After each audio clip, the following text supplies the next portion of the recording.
Good morning students, कैसे हैं आप लोग। आई होप ठीक ठाक ही होंगे।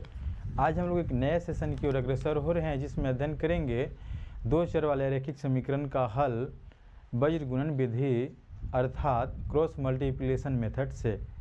ठीक है ना। इसके पहले हम लोग देखेंगे कि इसका सूत्र क्या होता है और कैसे इस सूत्र को हम लोग क्रिएशन करते हैं, कैसे रचते हैं। ठीक है ना। याद करने का ट्रिक भी देखेंगे। इसके बाद तो हम लोग देखेंगे कि इसका जो क्वेश्चन होता है कैसे हल किया जाएगा। ठीक है ना। देखिए, जो इस समीकरण का फॉर्म होता है a1x plus b1y plus c1 बराबर 0, a2x plus b2y plus c2 बराबर 0। ठीक है ना। विलोपन और प्रतिस्थापन विधि में क्या था कि जो c1 है वो राइट साइड में था और c2 भी राइट साइड में था, परंतु इस विधि में क्या होगा कि राइट साइड में 0 होगा और ये c1 और c2 लेफ्ट साइड में आ जाते हैं। ठीक है ना। बस इतना ही अंतर होता है। इसके बाद देखिए फार्मूला क्या है, x बराबर b1 c2 minus b2 c1 बटा a1 b2 minus a2 b1। y बराबर क्या फार्मूला है, c1 a2 minus c2 a1 बटा a1 b2 minus a2 b1। ठीक है। अब इस फार्मूला को कैसे याद रखेंगे हम लोग, कैसे याद करेंगे, इसके लिए देखिए ट्रिक है। याद क्या करना है, BCA। अब पहले दूसरा कोर्स चलता था लेकिन अब हम लोग को क्या करना है, BCA अब करना है भाई। तो BCA अब याद रखिएगा। तो ए फार्मूला का सार यहाँ पर हो जाता है। जैसे BCA, तो देखिए BC को अलग कर दीजिए, फिर CA को अलग कर दीजिए, अब बटा में ये भी रहेगा। ठीक है ना। तो BC से क्या हो जाएगा, देखिए BC को B1 C2 B2 C1 कर देना है, 1 2 2 1। ठीक है। बटा में भी AB है A1 B2 minus A2 B1। उसी तरह से y बराबर क्या होगा, तो CA है तो C1 A2 minus C2 A1 बटा A1 B2 minus A2 B1, यानी 1 2 2 1 1 2 2 1 के फॉर्म में इसको हम लोग लिखते चलेंगे। ठीक है ना। तो इस तरह से फार्मूला को याद रखेंगे हम लोग, और कभी कभार अगर याद न रहे तो इस ट्रिक के माध्यम से हम लोग इसको अपने दिमाग में लाकर क्वेश्चन को हल कर लेंगे। ठीक है ना। तो आइए प्रश्न के ऊपर चलते हैं और कैसे हल किया जाता है देखते हैं हम लोग।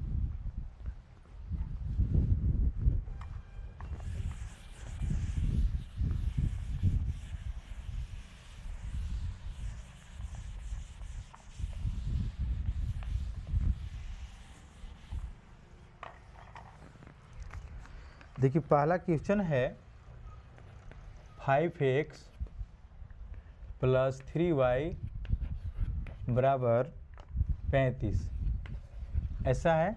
सेकेंड इक्वेशन है 2x प्लस 4y बराबर 28। ठीक है। अब अगर विलोपन विधि से और प्रतिस्थापन विधि से अगर इसको हल करना है तो बस इतना ही से आगे हम लोग बढ़ेंगे और हल कर लेंगे। लेकिन अगर वज्र गुणन विधि से हल करना होगा तो एक स्टेप इसको और हम लोग आगे बढ़ जाएंगे। इसके बाद तो सूत्र पर बैठा देना है। तो देखिए 5x प्लस 3y माइनस 35 हो जाएगा, 35 इधर आएगा, बराबर 0 हो गया। अब इसके बाद 2x प्लस 4y माइनस 28 हो जाएगा, बराबर 0। ठीक है। अब इसके बाद तो फार्मूला पर बैठाएंगे और हल हम लोग करेंगे। तो इसमें देखिए ये क्या है, इसको हम लोग बोलते हैं, ये देखिए A1 है, इसको बोलते हैं B1 और इसको बोलते हैं C1। ठीक है। और इसको बोलते हैं A2, इसको बोलते हैं B2 और इसको बोलते हैं C2। ठीक है ना। यानी x को इधर वाला जो है इसको A1 बोलेंगे, y की इधर वाला जो है इसको B1 बोलेंगे, और ये तो यहाँ पर x y कुछ नहीं है तो ये C1 हो जाता है। अब यहाँ पर देखिए x की इधर जो है इसको बोलेंगे A2, y की इधर वाला को क्या बोलेंगे भाई B2 और इसको C2 बोलेंगे। अब देखिए फार्मूला पर बैठा देना है। तो x का फार्मूला क्या होता है, देखिए तो हम लोग तुरंत अभी लिखे थे B1 C2 minus B2 C1 बटा A1 B2 minus A2 B1। ठीक है। बैठाइए B1 कितना है, देखिए तो B1 3 है, 3 गुना C2 कितना है माइनस 28 है, ऐसे लिख देना है, माइनस B2 कितना है, B2 देखिए 4 है, और C1 कितना है, तो C1 देखिए C1 35 है, -35 ऐसे, बट्टा में क्या हो जाएगा A1, देखिए A1 है 5 लिखिए, गुना B2 कितना है, B2 4 है, माइनस A2 कितना है, A2 2 है, और B1 कितना है, B1 देखिए B1 3 है। ठीक है, इस तरह से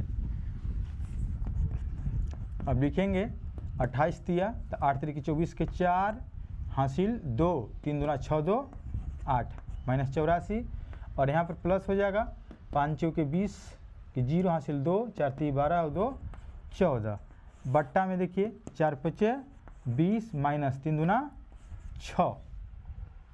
ठीक है, तो अब क्या हो जाएगा,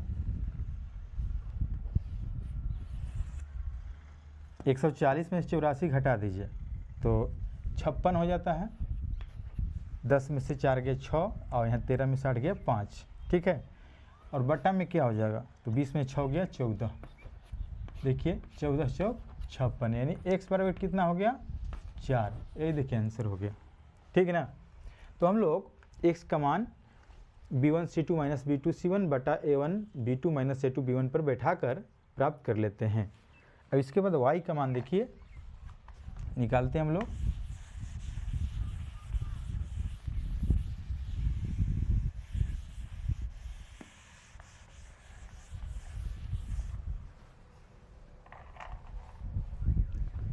y बराबर क्या लिखेंगे, तो c1 a2 minus c2 a1 बटा a1 b2 minus a2 b1। ठीक है, अब आइए फार्मूला पर बैठा देते हैं।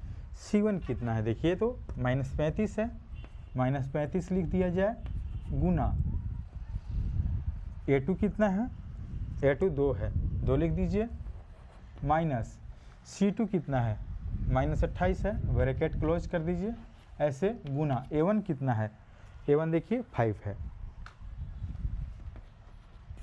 बट्टा में क्या लिखाएगा, इसको हल करने के बाद 14 है, 14 लिख देंगे। ठीक है, अब आइए 35 दूना 70 -70 हो गया, और यहाँ पर क्या हो जाएगा प्लस 8 25 40 5 दूना 10 140 हो जाएगा, और बट्टा में क्या हो जाएगा भाई 14। ठीक है, अब 140 में से 70 घटा देना है तो 70 बचेगा, और बट्टा में कितना है 14, 14 25 70, यानी y बराबर कितना हो गया 5।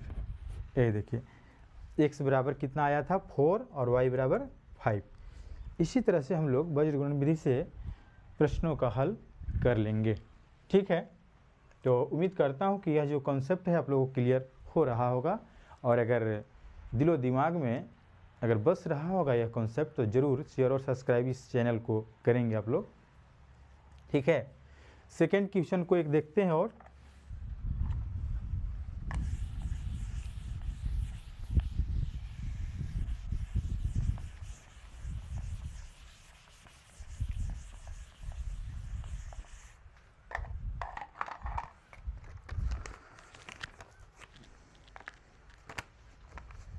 देखिए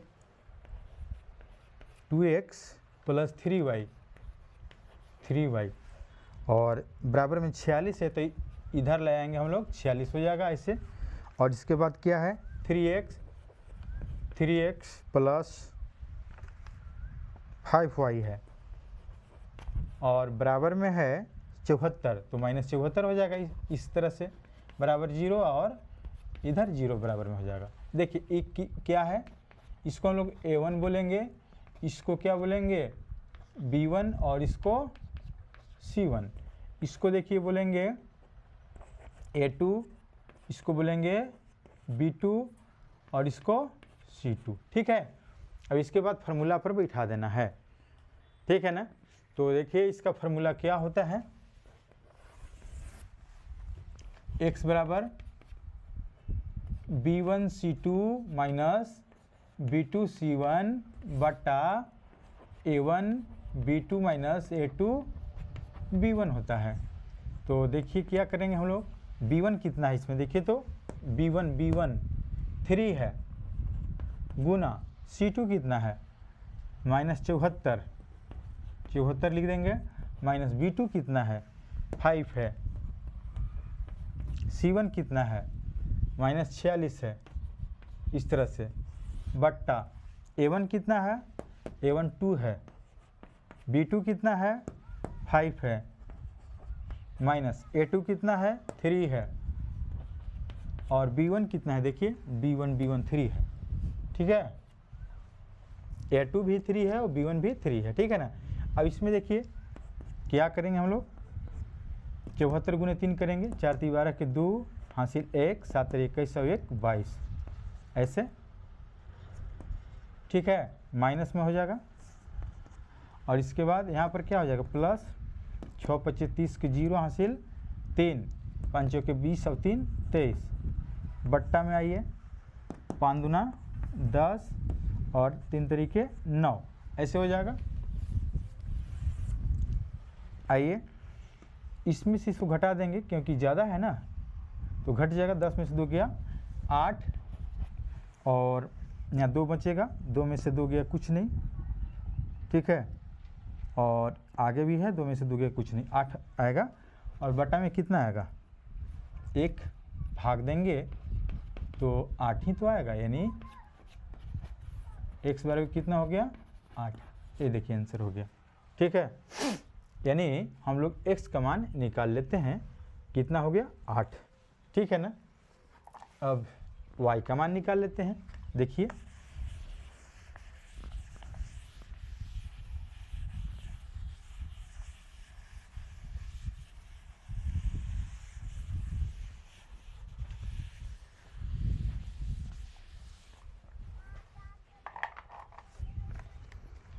y का c1a2 माइनस c2a1 बटा a1b2 माइनस a2b1 होगा। c1 का मान देखिए कितना है -46 है, गुना a2 का मान कितना है 3 है, माइनस c2 का मान कितना है -74 ऐसे, और a1 का मान कितना है 2 है, बट्टा में कितना हो जाएगा, उसमें कितना आया है 1 आया है घटाने के बाद। अब देखिए 6 3 18 के 8 हासिल 1, 4 3 12 और 1 13, माइनस 138, और यहाँ पर प्लस हो जाएगा, 4 दूना 8, 7 दूना 14, बट्टा में 1 होगा। अब घटा दीजिए तो 8 में से 8 गया 0 ना, और 4 में से 3 गया 1, ठीक है, बट्टा में 1 है, काट दीजिए तो 10 ही तो आएगा, यानी y बराबर कितना आ गया 10, ठीक है ना। और x बराबर शायद जो भी आया हो, ठीक है ना, y बराबर 10 आ गया, x बराबर उधर शायद 8 आया है कि का, तो ठीक है ना। अब लोग देख लेंगे इसको क्योंकि इरेज कर दिया गया है ना, अभी याद नहीं हो पा रहा है, यानी x और y का मान हम लोग इस तरह से फाइंड कर लेते हैं, ठीक है। तो उम्मीद करता हूँ कि यह जो सेशन है आप लोग को अच्छा लगा होगा। फिर मिलते हैं किसी अगले वीडियो में, तब तक के लिए धन्यवाद। जय हिंद, जय भारत।